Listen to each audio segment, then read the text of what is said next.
네, 이어주시는 주님을 바라보며라는 제목을 정했습니다. 마태복음 5장 9절 한 절 말씀 본문으로 하여서 하나님의 말씀을 함께 하고자 합니다. 우리 지금 사순절을 지나고 있습니다. 다음 주일이 종려주일이고 그리고 그 다음 주일이 부활주일입니다. 그렇게 사순절이 맞춰지게 되는 것입니다. 오늘 참 귀한 주일입니다. 화평하게 하는 자는 복이 있다 라는 말씀 오늘 함께 읽었습니다. 예수님의 산상수훈의 이 팔복 말씀 가운데에 7번째 복 말씀입니다. 참 귀한 축복입니다.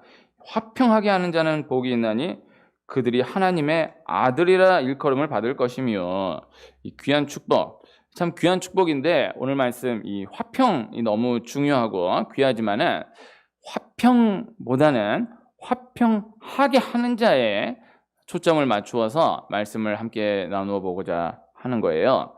이 헬라어 화평은 에이레네이고요. 화평하게 하는 자는 에이레네 포이오스라는 단어인데요. 이 에이레네 포이오스라는 단어는 신약성경 전체에 여기 한 번 딱 나오는 표현입니다. 에이레네 포이오스, 그래서 화평하게 하는 자, 여기에 초점을 맞춰서 오늘 말씀을 나누고자 하는 거예요.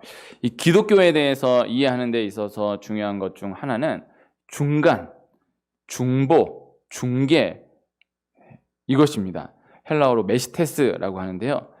중간, 중보, 중보자, 중보기도라는 말을 들어보셨을 것으로 압니다. 교회에서 자주 쓰는 단어 가운데에 하나입니다. 중간, 중개라는 뜻, 이 개념이 기독교의 이해에 있어서 너무나 중요한 개념이 되는 거예요. 부동산 중개업이라고 하지 않습니까?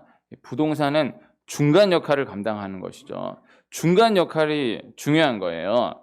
이 계약할 때에 직접 거래하는 경우도 있지만은 되도록 수수료를 지불하더라도 이 중간 역할을 두고 하려 하는 것이죠. 위례에 와서 보니까 임대가 많이 나왔는데 주인 직거래 이렇게 써붙여져 있는 경우가 많아요. 그런데 그러한 경우도 실제 계약을 하려고 하면은 연락은 뭐 주인하고 직접 연락을 했고 그랬을지 모르지만은 실제 계약할 때는 그래도 부동산하고 같이 하는 경우가 대부분입니다. 중간 역할을 꼭 두고 하려 하는 거예요. 저는 처음 개척하면서 장안동 성전 계약할 때에 부동산이 없이 했어요. 부동산을 아예 뭐 전혀 끼지 않고 그냥 했습니다. 그때는 제가 전에 있었던 교회에 그 역할을 감당하는 목사님이 계셔서 저 대신에 다 해주셨어요. 물론 제가 하지만은 그분이 계셔서 부동산 끼지 않고도 그렇게 큰 어려움, 위험 없이 이렇게 잘 진행할 수가 있었습니다. 제가 그분께 참 감사한 마음이 있는데, 근데 그 목사님이 5년 전에 돌아가셨어요. 그래서 이번에 제가 성전 이전을 하면서 그 해주셨던 목사님 생각이 많이 나서 목사님 사모님 뵙고 인사를 얼마 전에 드렸습니다. 몇 천만 원, 몇 억, 몇십억 이렇게 왔다 갔다 할 때에 그 중간 역할이 참 중요한 거예요. 인터넷 중고시장 같은 경우에 중간 역할 없이 바로 직거래를 하다가 낭패를 보는 경우가 많은 것입니다. 책을 직접 구입을 하기로 했는데 나중에 박스를 열어보니까 벽돌이 들어있고 뭐 이런 경우가 많은 거예요. 중간 역할이 중요한 것입니다.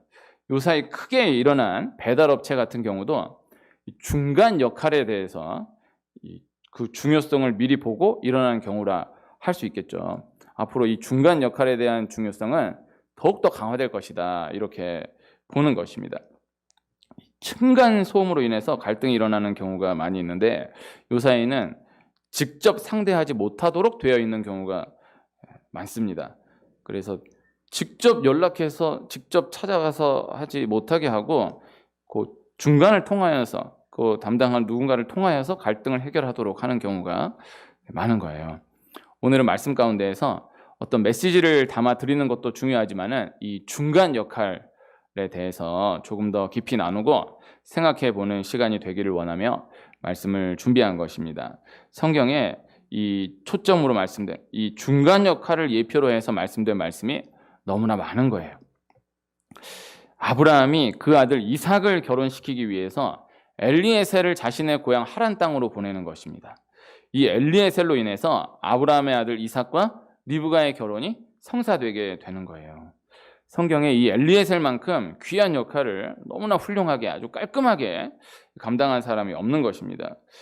결혼은 저는 그렇게 생각합니다. 누군가의 소개로 결혼하는 것이 참 귀하다라고 생각을 합니다.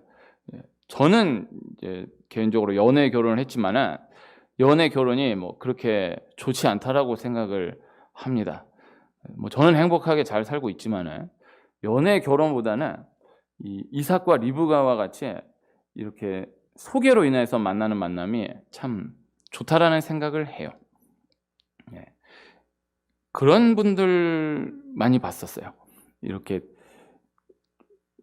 소개받아서 결혼하는 거를 부정적으로 보는 거예요. 어떤 운명적인 만남, 이렇게 정말 이렇게 만나려고 해서 만난 게 아니라 정말 이렇게 운명적으로 탁 만나게 됐다라는 그런 만남을 고집하는, 그래서 소개 자체를 거부하는, 부정적으로 보는 그런 분들이 많이 계신데 저는 별로 좋지 않다라고 생각합니다. 소개해서 만나는 것이 참 좋은 거예요. 귀한 거예요. 저는 이 소개하는 역할, 이 엘리에셀의 역할을 꼭 감당하고 싶었는데 지금도 그렇게 감당을 하고 싶은데 저는 아직도 너무나 부끄럽게도 이 엘리에셀의 역할을 성공한 경험이 없는 것입니다. 우리 한 집사님은 이런 은사가 있으신 분이 계세요. 누구를 소개해서 이렇게 만나게 하고 이런 잘된 경우가 많은 거예요.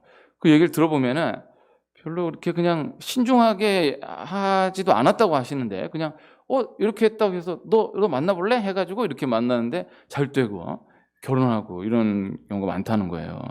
참 귀한 은사라는 생각을 했습니다. 저는 참 너무 부러웠습니다.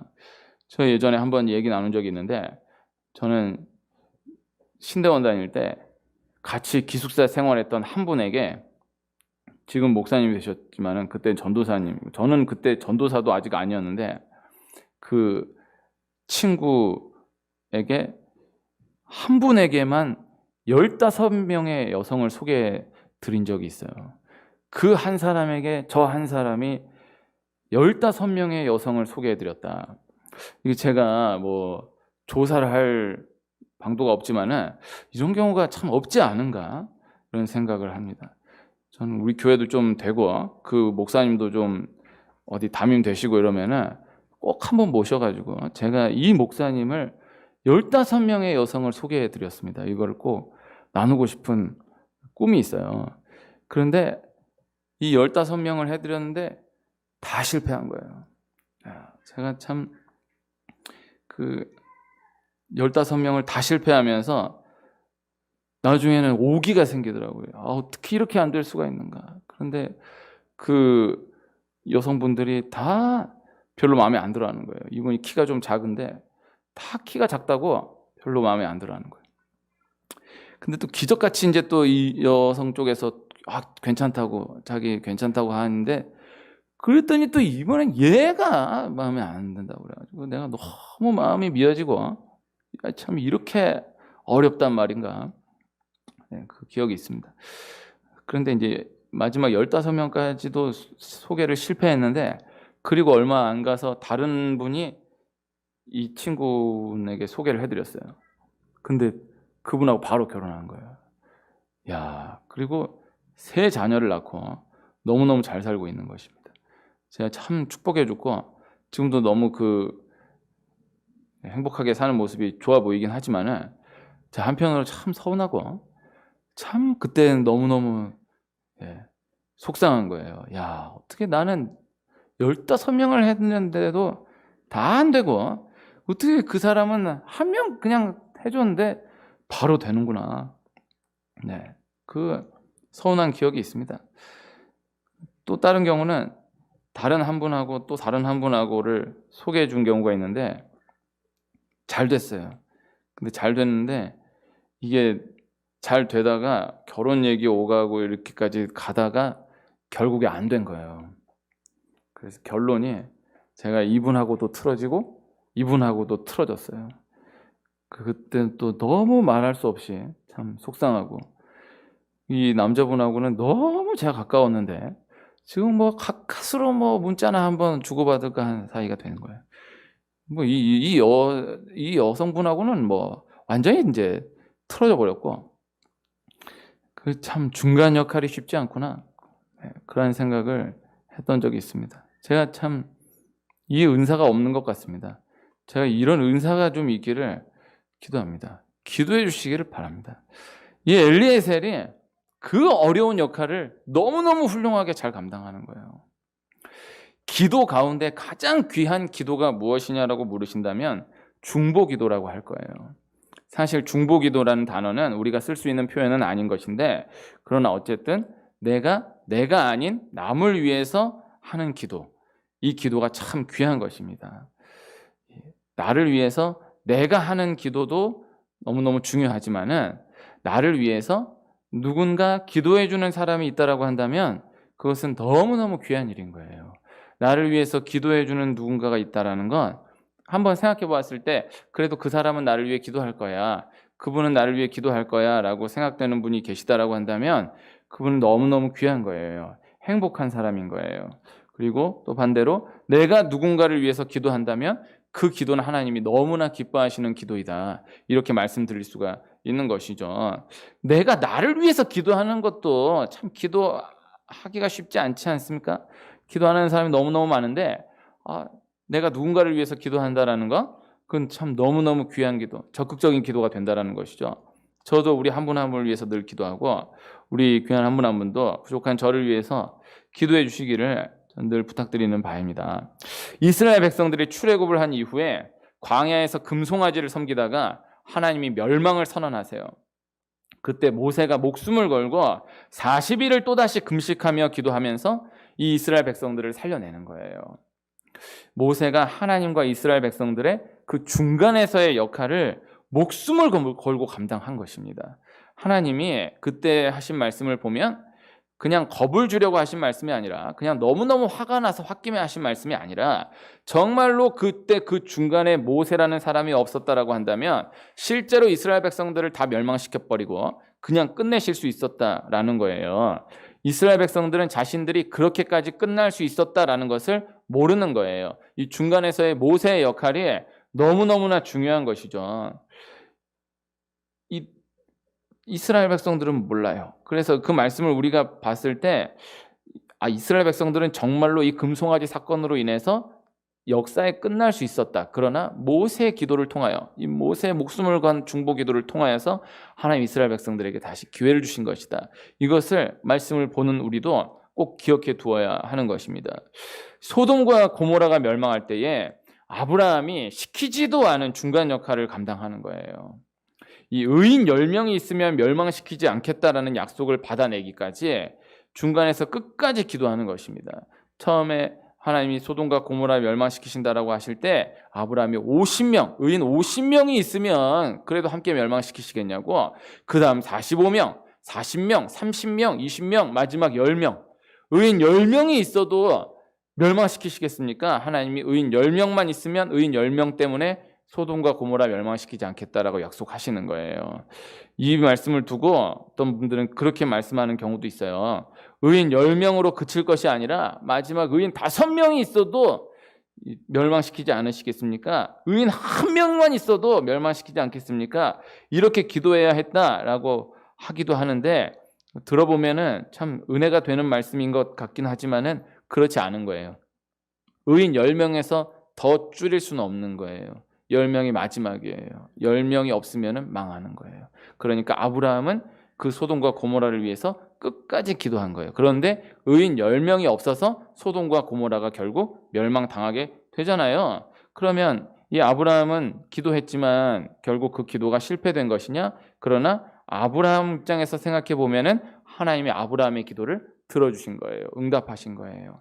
소돔과 고모라는 비록 멸망당하였지만은 롯과 롯의 가정은 하나님 구원해 내시는 거예요. 아브라함이 소돔과 고모라를 위해서 기도했던 것은 소돔과 고모라를 살려내려고 했다라기보다는 그 안에 롯이 있었기 때문에 롯을 구원해내기 위해서 하나님 앞에 그렇게 기도했던 거잖아요. 하나님 아브라함 마음의 그 중심을 아시고 롯과 그 가족들을, 천사들을 보내서 건져내시는 거예요. 너무너무 아슬아슬한 구원이었지만은 그래도 분명히 롯은 구원을 받았던 것이죠. 이 아브라함의 기도로 인해서 롯이 구원받게 된 것이었던 것입니다. 요사이 새벽에 나누고 있는 아모스 말씀 생각해 보면 하나님이 이스라엘을 메뚜기로 끝내버리시겠다라는 거예요. 불로 끝내버리시겠다라는 거예요. 그때 아모스가 간청하면서 기도하는 거예요. 하나님, 야곱이 미약합니다. 야곱이 몰라서 그렇습니다. 간절하게 기도하는 거예요. 그 말씀도 그 구간을 놓고 보면 이 아모스의 기도로 인해서 하나님 이 이스라엘을 향한 북이스라엘 향한 메뚜기로 인한 심판, 불로 인한 심판을 하나님의 뜻을 돌이키시는 거예요. 하나님이 아모스의 기도로 그 뜻을 돌이키셨다라고 분명히 말씀하시는 것입니다. 이 엘리에셀의 중매, 모세의 중보기도, 아브라함의 이 아모스의 중보기도 다 예수 그리스도의 중간 역할을 예표하여서 말씀하는 말씀인 것입니다. 예수 그리스도의 중보기도를 예표하여서 말씀하는 말씀인 것입니다. 우리 사도신경 늘 고백할 때에 이 하늘에 오르시어 전능하신 아버지 하나님 우편에 앉아 계시다가 이렇게 고백하잖아요. 예수님은 십자가에 못 박혀 죽으시고 부활하셨어요. 그리고 승천하셨어요. 지금 이 시간은 예수님 뭐 하고 계시느냐? 하나님 오른쪽에 앉아 계셔서 우리를 위해서 지금도 중보기도 하고 계시다라는 것이죠. 지금도 우리를 위해서 중보하고 계시다. 그 예표의 말씀이 엘리에셀, 모세, 아브라함, 아모스의 중보기도 그 예표의 말씀인 것입니다. 이 중간 역할을 말씀하는 말씀들은 성경에 너무너무나 많은 것입니다. 야곱이 라반의 집에서 라반과 다른 모든 종들의 중간 역할을 감당하는 거예요. 이것이 중요한 것이거든요. 야곱이 라반의 집에 가서 외삼촌 라반의 집에 가서 너무너무 고생합니다. 그런데 그 안에서 생각해 보면은 야곱은 라반과 라반의 종들과의 중간 역할을 감당하는 거예요. 그래서 야곱 한 사람이 그 중간 역할을 감당함으로 라반 전체의 가정이 그 기업이 다 일어나는 거예요. 그 야곱이 그 라반의 집에 들어가기까지 그 과정을 보고 야곱 전체의 삶을 보면 다 너무너무 모험적이고 귀하다 이렇게 보기는 어렵죠. 야곱이 사기꾼이고 또 소심하고 참 부정적인 부분들이 너무너무 많긴 하지만은 그런데 중요한 것은요. 이 야곱이 라반의 집에 딱 가니까는 전혀 다른 거예요. 이 라반의 집에 들어가니까 라반하고는 비교할 수도 없고 라반과 그 종들하고도 비교할 수 없는 사람인 거예요. 야곱이 귀한 거예요. 이거 조금 엉뚱한 적용으로 생각될 수도 있습니다만 이런 경우가 많습니다. 이거 또 기억해 두면 좋아요. 교회 안에서는 너무너무 날라리 같은 신자고 너무너무 본이 안 된다, 나이롱 신자다 이렇게 그럴 수 있을지 모를 수도 있어도요. 그거 정말 막 강팍한데 세상 구렁텅이 같은 데 딱 가면요. 이건 달라요. 보이는 거예요. 라반이 야곱을 딱 보는 순간 전혀 다른 거예요. 이쪽 동네 사람들하고는 전혀 다른 거예요. 이 자기가 부리던 그 수많은 종들하고는 야곱은 전혀 다른 거예요. 그래서 이게 세상 가운데 이렇게 드러나는 때가 있어요. 보여지는 때가 있어요. 이건 한켠에 꼭 기억을 해두시면 좋아요. 어쨌든 야곱은 라반의 집에서 라반과 다른 모든 종들과의 그 중간 역할을 훌륭하게 감당했다라는 것이죠. 요셉이 보디발의 집에서 보디발과 다른 모든 종들의 중간 역할을 감당하는 거예요. 후에 총리가 되어서 애굽 왕 바로와 애굽의 모든 백성들 또 애굽이라는 나라와 주변 다른 모든 나라들의 중간 역할을 감당하는 거예요. 이것을 볼 수 있어야 돼요. 그래서 야곱의 그 중간 역할, 요셉의 그 중간 역할, 그건 다 예수님의 중간 역할, 예수님의 중보자로서의 역할을 예표하여 말씀하는 것이다. 이것을 꼭 기억해 둘 필요가 있는 것입니다. 기독교의 원리는 간단한 것입니다. 하나님과 우리가 원수된 관계에 놓여져 있다라는 거예요. 이것을 중간에서 풀어줄 누군가가 필요하다라는 거예요. 누구도 직접 풀 수가 없다라는 거예요. 그런데 예수님이 자기 몸을 폭파하시사 그 중간에 막힌 담을 허물어 주셨다라는 것이죠. 하나님과 원수된 우리와의 관계를 예수님이 이어주셨다라는 것, 예수님이 다리가 되어 주셨다라는 것, 이것이 기독교의 원리다라는 것입니다. 사람과 사람이 틀어지고 싸워도요, 중간 역할을 감당하는 사람으로 인해서 회복되는 경우들이 많이 있어요.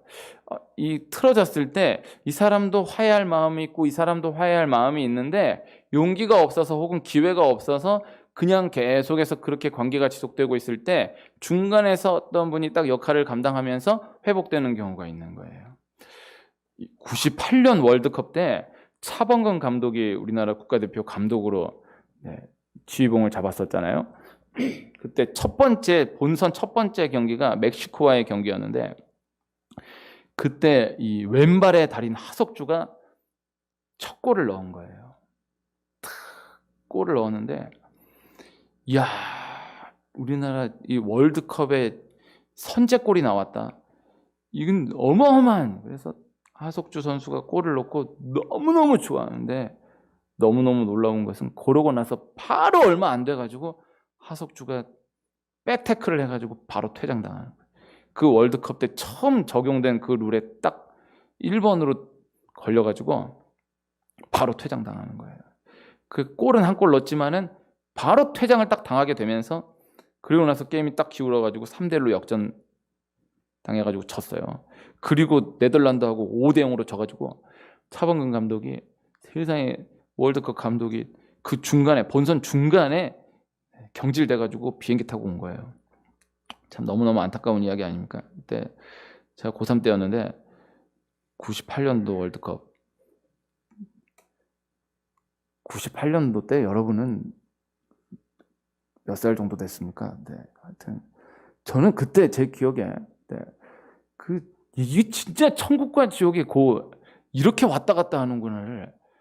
야, 골을 넣으니까 온 나라가 난리가 났는데 바로 얼마 지나서 백태클 해가지고 퇴장당했다. 그런데 차범근 감독하고 하석주 선수하고 그리고 나서 헤어진 거예요. 차범근 감독 이제 보따리 싸가지고 이제 비행기 타고 들어가 버렸으니까 너무너무 안타까운 거죠. 근데 이제 하석주 선수가 마음에 짐이 있는 거예요. 내가 이 백태클을 해가지고 퇴장당해가지고 우리 팀 지고 우리 감독님이 저렇게까지 됐다. 이 마음에 짐이 있는 거예요. 그런데 그러고 나서 1년, 2년 지났는데 기회가 없었나 봐요. 그런데 20년이 넘도록 그 이후로 차범근 감독하고 하석주 선수가 얼굴을 한 번도 안 본 거예요. 하석주 선수는 1년, 2년 지나면서 그 다음부터는 차범근 감독 피해 다녔대. 어디 볼 기회만 있으면 멀리서라도 본다 싶으면 다 피해 다녀. 근데 차범근 감독은 모른 거예요. 하석주 선수가 자기가 백태클 해가지고 자기 그렇게 됐다라는 이걸로 인해서 너무너무 힘들어하고 20년을 넘게 힘들어한 거를 모른 거예요. 그럼 누가 이 최용수 선수가 딱 중간에 다리를 놔줘서 20년 만에 만나게 됐어요. 그 하석주 선수가 막 우는 거예요. 감독님 죄송합니다. 네, 차범근 감독은 너무너무 놀라는 거예요. 아니 그때 그걸 가지고 얘가 20년을 넘게 이렇게까지 힘들어했다라는 걸 몰랐던 거예요. 너가 이렇게까지 힘들어한 줄 알았으면 내가 가서 얘기했을 텐데 이렇게까지 힘들어하는 줄 몰랐다고. 하석주 선수는 너무너무 막 그 20년 넘게 그 짐을 벗는 거예요. 참 이 아름다운 이야기 아닙니까? 네, 이 20년 넘게 그거 다 누가 중간에 다리만 딱 놔줬으면은 이게 될 수 있었을 텐데 아쉬운 거예요. 근데 만약에 하석주 선수가 정말로 용기를 내가지고 차범근 감독한테 가서 감독님 제가 그때 너무 흥분해가지고 죄송합니다. 그렇게 했다고 하면은 차범근 감독이 뭘 하겠어요? 야, 다 또 축구하다 뭐 이런 일도 있고 저런 일도 있는 거야. 다 지나냐 괜찮아. 더 열심히 해라. 너 이제 나중에 지도자 돼서 더 중요한 일 할 텐데 이렇게 해서 좋게 갔을 텐데 용기를 못 내는 거잖아요. 하석주 선수가 직접 갔어도 풀릴 수 있었을 거라고요. 근데 중요한 건요. 하나님과 우리와의 관계는요. 우리가 직접 풀 수 없다라는 거예요. 오직 예수 그리스도 한 분이 달이 되어 주심으로 이 관계가 풀어질 수 있다라는 거. 이것이 기독교 핵심이다라는 거예요. 그래서 이 중간 역할이 오직 예수님 한 분으로만 가능하다라는 것. 이것이 기독교 핵심인 것입니다. 건물 계약하는데 다른 부동산을 끼고는 안 된다라는 거예요. 오직 예수님 부동산을 끼고만 가능하다라는 것. 이것이 기독교 핵심인 것입니다. 다른 이로서는 구원을 받을 수 없나니 천하 사람 중에 구원을 받을 만한 다른 이름을 우리에게 주신 일이 없음이라 하였더라. 사도행전 4장 12절 말씀. 예수님께로 연결되는 것은 오직 성령을 통하여서만 가능하고 하나님께로 연결되는 것은 오직 예수님을 통하여서만 가능하다라는 것, 이 단순한 핵심, 이것이 기독교의 핵심이다라는 것입니다. 기도하는 방법은 간단합니다. 뭘 기도해도 괜찮아요. 기도하는 방법이 따로 있고 그렇지 않아요. 예수님 우리에게 기도를 가르쳐 주셨지만 성경 전반을 놓고 보면은 하나님은 어떤 기도는 받으시고 어떤 기도는 받지 않으신다. 어떤 기도를 해도 하나님이 그 기도를 다듬어 가시고 만들어 가시지 이런 기도하면 처음부터 안 돼? 이런 기도는 없어요. 뭘 기도해도 상관없어요. 그런데 이거 하나는 중요한 거예요. 마지막에 예수님의 이름으로 기도합니다. 아멘. 요것만 들어가면 되는 거예요. 그래서 뭔 말을 어떤 식으로 하든 마지막 예수님의 이름으로 기도합니다. 아멘. 그래서 하나님께서 오직 그 아들 예수님의 이름으로만 기도를 받으신다. 이것을 꼭 기억할 필요가 있는 것입니다. 이 기독교에 대한 이해, 이 중간 역할에 계속해서 눈을 떠가는 것이다. 이렇게 나눌 수가 있겠습니다. 부부가 싸우면은 그 자녀를 통해서 이야기하는 경우가 있잖아요. 아빠한테 식사하시라 그래라. 엄마한테 이거 좀 갖다 줘라. 또 시간 지나 네 아빠가 뭐라 그러디? 네 엄마 뭐라 그러더냐? 이런 경우가 있잖아요. 또 싸우면 나쁜 생각까지 하다가도 자녀를 보고 참는 경우도 있는 거예요. 많은 거예요. 이거 오늘 말씀의 원리로 생각해 볼 수 있는 경우들인 것입니다. 저는 이제 개인적으로 아버지와 어머니 사이에 이 중간 역할을 저는 참 잘 감당했다라고 저 스스로 생각합니다.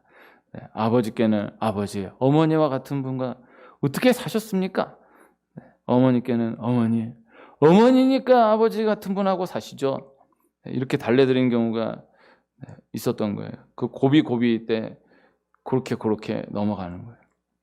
네, 제가 이렇게 얘기하면 저희 부모님이 너무 이상한 분으로 생각할 수 있는데 그렇지 않습니다.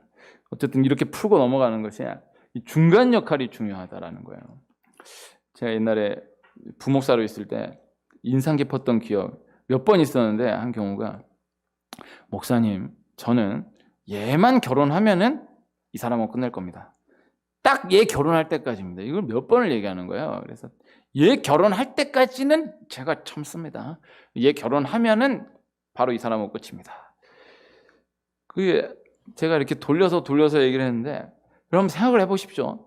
얘만 결혼하면은 난 이 사람하고 끝낸다. 이런 가정이 있다라고 했을 때 하나님이 그 자녀의 결혼을 허락을 하실까요? 아니 얘만 결혼하면은 끝내버리겠다는데 그거를 결혼을 시켜주겠냐고요. 얘만 결혼하면 끝나겠다는데 그 중간 역할 그 하나로 달랑달랑 있는데 그거 하나님이 그 가정을 지키기 위해서 어려운 거예요. 중간 역할이 중요한 것입니다. 중간 역할을 감당하게 되는 사람이 중간에서 어떤 역할을 감당하느냐에 따라서 전체 이야기의 흐름이 완전히 달라지게 되는 경우가 너무너무나 많은 거예요.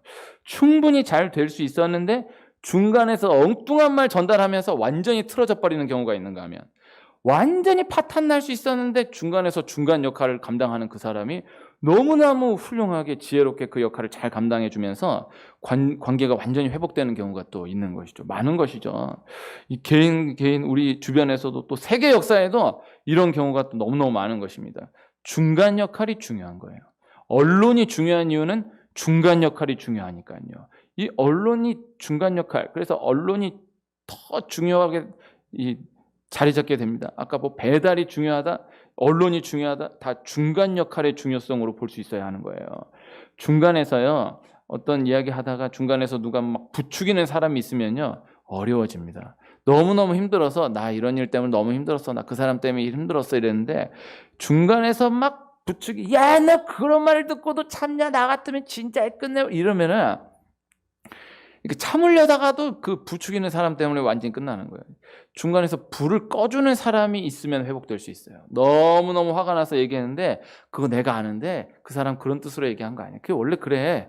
그 스타일이야. 그런 뜻으로 얘기한 거 아니야. 그 마음은 그런 마음이었을 거야. 이거 듣고 보니까 그런가? 이게 이렇게 말을 똑같은 말이라도 이렇게 하면서 이게 누그러지는 거예요. 중간에서의 역할이 중요합니다. 오늘 말씀 화평하게 하는 자는 복이 있나니 하나님의 아들이라 일컬음을 받게 될 것이다. 화평에 대한 말씀을 초점을 맞추어서 못 나눴는데 화평에 대한 말씀이니까 화평하게 하는 자에 대한 복이니까 화평 말씀 하나만 나누면요. 화평에 있어서 핵심은 예수님으로만 화평이 온다라는 거예요. 이것이 핵심이에요. 오늘 말씀의 핵심은 아닌데 예수님으로만 화평이 온다는 거예요. 이 화평 전체의 핵심입니다. 그래서 사람이 사람과 화해하자, 사과하고 뭐 이런다고 저런다고 해서 화해가 이루어지고 화평이 이루어지는 것이 아니고 오직 예수 그리스도의 피로 화평이 이루어지는 것이다. 이 단순한 영적 공식을 꼭 기억하는 은혜가 있기를 축복하고요. 이 전제된 가운데서 화평하게 하는 것이 하나님의 아들 예수 그리스도 그 사명으로 우리에게 주어진 말씀인 것을 우리가 기억해야 하는 말씀이다라는 것입니다. 이 중매자, 중보자 역할이 너무 귀한 거예요. 사도 바울이 자신을 소개할 때 분명하게 소개하는 거예요. 자신은 중매자다라는 거예요. 목사는 말씀을 전달하는 중매자예요. 저는 말씀을 전달하는 역할을 하는 거예요. 그래서 제가 말씀을 나누는 가운데 습관적으로 또 의도적으로 이렇게 말씀을 전달해 드리는 바입니다. 그렇게 이야기하는 거예요. 그래서 인간적으로는 듣기 좋은 말씀이든 인간적으로도 혹 듣기 싫은 말씀이든 말씀을 전달하는 역할을 하는 거예요. 한 분이 그런 말씀을 하신 분이 계세요. 한 분 알고 지내는 한 분이 너무나 골똘한 불교 신자분이 한 분 계신데 절에 다니셨던 분인데 그분 보면은 하나님이 계신 것 같다라고 하신다라는 거예요. 참 귀하지 않습니까? 이분을 보면은 너를 보면 하나님이 계신 것 같긴 하다. 그래서 이분 따라서 교회에 나오신 거예요. 너무 귀하지 않습니까? 근데 우리 그렇게 중간 역할을 감당하게 되는 때가 있습니다. 엘리에셀 말씀, 아브라함, 모세, 아모스 말씀 기억해야 하는 것. 누군가의 중간 역할로 인해서 누군가의 중보 기도로 인해서 주어진 축복이 있고 누군가의 중간 역할로 누군가의 중보 기도로 인해서 넘어간 재앙이 있을 수 있다는 것. 이것을 꼭 기억해야 하는 것입니다. 그냥 주어진 축복인 것 같고 축복이라 생각도 안 하고 이건 내가 잘해서 된 거야 라고 생각할지 모르지만은 누군가의 기도로 인해서 주어진 축복일 수 있는 거예요. 그리고 나는 뭐 당연히 이런 일 안 만나 당연한 거지 생각하지만은 누군가의 기도로 인해서 내가 알지 못한 사이에 어마어마한 재앙이 넘어갔을 수 있는 거예요. 이것을 꼭 기억해야 하는 것입니다. 롯은 끝까지 아브라함의 기도로 인해서 자신이 구원받았다라는 것을 모르는 거예요. 그러고 끝나는 거예요. 이스라엘 백성들이 자신들을 위해서 모세가 그렇게까지 기도했다라는 것을 모르는 거예요. 끝까지 모르는 거예요. 북이스라엘 백성들이 아모스의 기도로 인해서 메뚜기의 재앙이 넘어가고 불재앙이 넘어갔다라는 것을 모르는 거예요. 끝까지 모르는 거예요. 우리가 그럴 수 있다는 것이죠. 그리고 또 한편 하나님께서 우리로 하여금 그렇게 엘리에셀과 같은 사명을 아브라함, 모세, 아모스와 같은 사명을 감당하도록 두시는 때가 있다라는 것입니다. 나도 내가 알지 못한 누군가의 기도로 인해서 기회를 제공받고 내가 알지 못하는 누군가의 기도로 인해서 이 재앙이 넘어갔다라는 것을 기억할 수 있어야 하고 하나님 또 한편 나로 하여금 그 누군가의 재앙을 넘어가도록 누군가에게 축복이 주어지도록 기도하도록 그 사명을 감당하도록 두시는 때가 있다라는 것입니다. 어떠한 상황을 만났을 때에 어떤 안타까운 참 비판받아 마땅한 상황을 만나게 되었을 때에 하나님 그 사람을 정죄하기를 바라지 않으시고 내가 내 기준으로 심판해 버리기를 바라지 않으시고 기도하기를 대신해서 기도해 주기를 바라시는 때가 그러한 경우가 있다라는 것입니다.